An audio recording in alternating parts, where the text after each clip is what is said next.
आपकी अदालत मध्ये सोनू निगम यांच्यावर आरोप आहे की हे सगळ्यांची टिंगल उडवतात.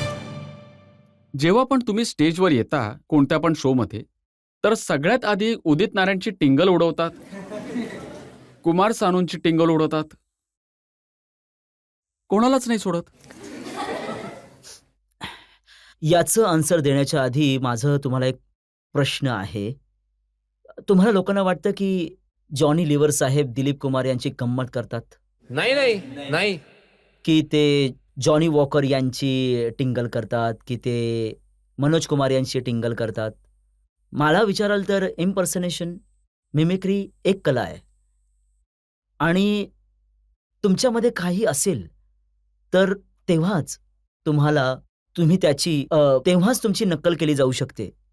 प्रत्येक माणसाची नक्कल करणं पॉसिबल नाहीये. काही लोकांचा अंदाज वैविध्यपूर्ण असतो, इतका वेगळा असतो की त्यांच्या स्टाईलला पकडणं थोडं सोपं असतं.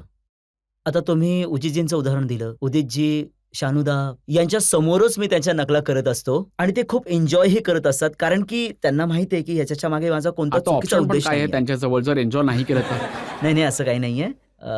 बघा, त्यांना आता नाही मला आवडलं लक्षात ते आहे, मला ओरडू शकतात, जेव्हा तो त्यांचा हक्क आहे. देशात 500 आणि 1000च्या नोटा बंद झाल्या, हो. तेव्हा तुम्ही हे सांगितलं गाऊन की कोणाच्या नोटा, कोणाला किती नुकसान झाले, कोण 2000च्या नोटा शोधत होते. अच्छा, तुम्ही पण ते पाहिलंय का? अच्छा, म्हणजे हां, खूप व्हायरल मला झालं ते. वाटतं की लोकांनी पण पाहावे आता.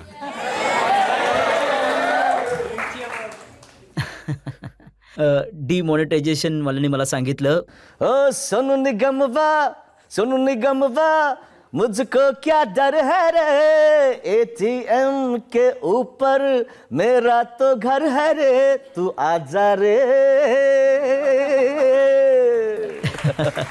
तर हे त्यांचं गाणं होतं. आणि मग कुमार सानू, हो हो आहा,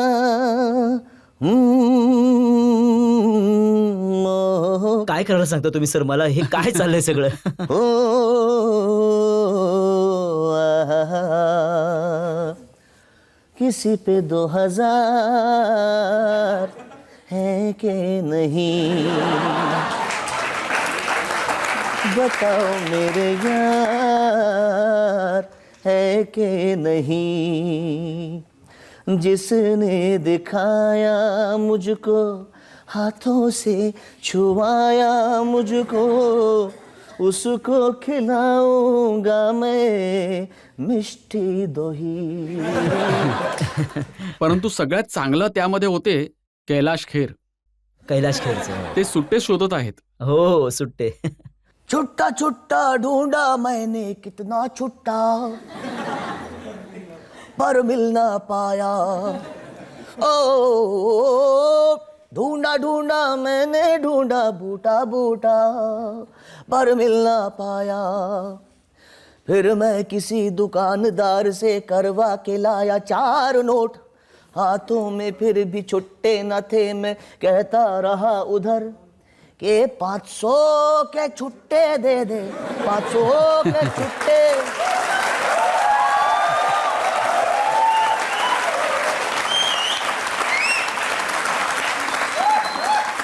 500 के छुट्टे दे दे, कम भी हो तो चल जाए. बस झालं.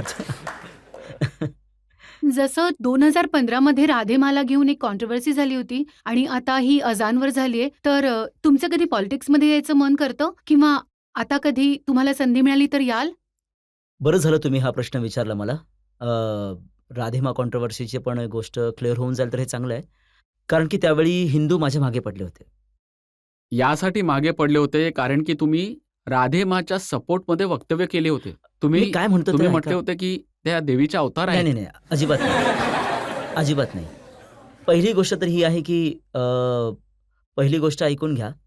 राधेमा यांना मी कधी भेटलो नाहीये, ना माझं कधी बोलणं झालंय, ना मी त्यांना फॉलो करतोय. पहिली गोष्ट तर ही आहे. दुसरी गोष्ट ही आहे की कोणत्याही महिलेबद्दल कोणी जर टीव्हीवर येऊन मला ऐकायला मिळतंय, कोणी शिव्या देतंय, काय काय बोलतायत त्यांच्याबद्दल, ती माझी बहिणी असू शकते ना, ती तुम्ही असू शकतात, कोणीही. सभ्य समाजामध्ये कोणाला हे बोलण्याची, हे तर मी नाही रिपीट करणार, बट खूप घाण खूप बोललं गेलं होतं त्यांच्याबद्दल. ॲज अ मॅन, एक पुरुष आहे त्या नात्याने, एक माणूस होण्याच्या नात्याने माझं हे कर्तव्य आहे की मी प्रत्येक त्या गोष्टीसाठी उभा राहील जिथे एका महिलेचा अपमान होतोय. परंतु भलेही मग सोनू, ती मी कोणी तुम्हाला एक गोष्ट सांगू, राधेमान बद्दल मला जेवढी पण माहिती आहे, हो चांगलं झालं तुम्ही त्यांना नाही भेटला. जो पण भेटतो त्यांना कुशीमध्ये उचलून घेतो.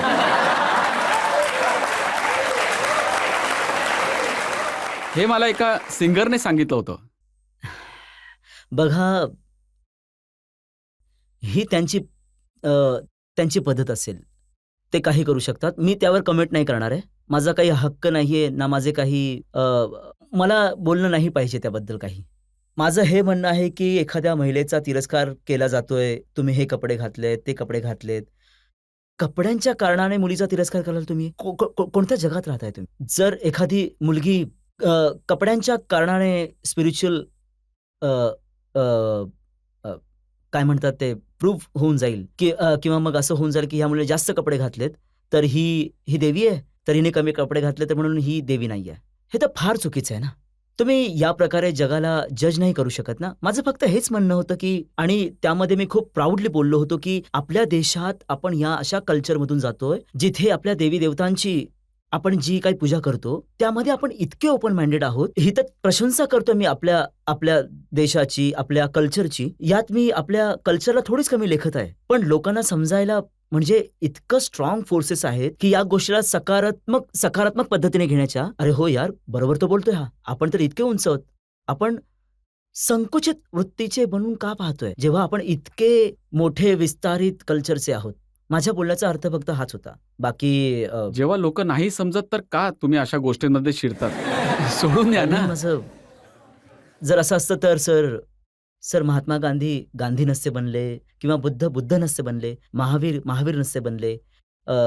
माझ्या मते प्रत्येक माणसाने आपल्याकडनं बेस्ट दिलं पाहिजे. मला हे नाही म्हणायचं की मला हे बनायचंय, मला ते बनायचंय, पण माझा पूर्ण हक्क पण आहे, माझं कर्तव्य पण आहे. जी गोष्ट मी चुकीची बघत आहे आणि मी स्वतःमध्ये बदल करत असतो, तसं मी समाजामध्ये बाहेर पण त्याच्यामध्ये नजर टाकू. मी भांडत नाही. मी कोणी आक्रमक व्यक्ती, अग्रेसिव्ह नाहीये की हे करून टाकलं आम्ही, ते करून टाकू, आम्ही फतवा करून टाकू. मी असं नाहीये. मी एक गोष्ट सांगत असतो. त्या गोष्टीला तुमच्यामध्ये जर बुद्धी आहे तर तुम्ही त्या सांगितलेल्या गोष्टीला समजाल आणि चांगल्या वेने घ्याल त्याला. जर तुमच्यामध्ये बुद्धी नाहीये, जर तुम्ही संकुचित वृत्तीचे बनाल, तुम्हाला स्वकेंद्री बनायचं आहे, मग तुम्ही स्वतःचेच अपराधी असाल. त्याचा अपराधी मी नाहीये.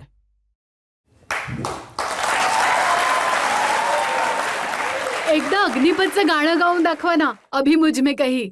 गाऊन दाखवा एक वेळेस अग्निपथचं गाणं मला.